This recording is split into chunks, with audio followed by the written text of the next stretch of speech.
দেখুন, পাকিস্তানি সৈন্যরা ভারতে হামলা চালানোর সময় নারায়ে তাকবীর আল্লাহু আকবার বলে ভারতে হামলা শুরু করেছে। সবাই দেখেন, পাকিস্তান যখন হামলা করে ভারতের মাটিতে, তখন সবাই একযোগে নারায়ে তাকবীর আল্লাহু আকবার বলছে।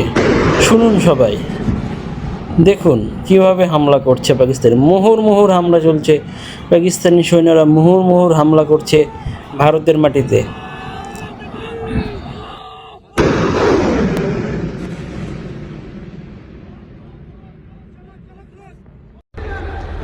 Bismillahirrahmanirrahim.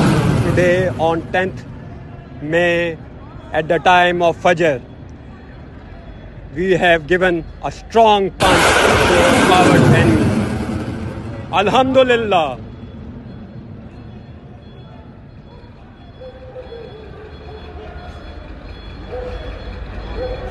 Nare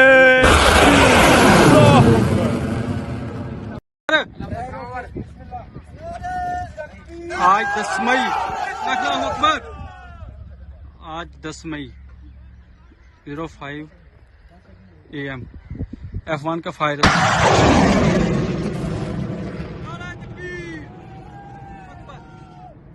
दुश्मन के पर्चे के उड़ा दे। अल्लाहु अकबर।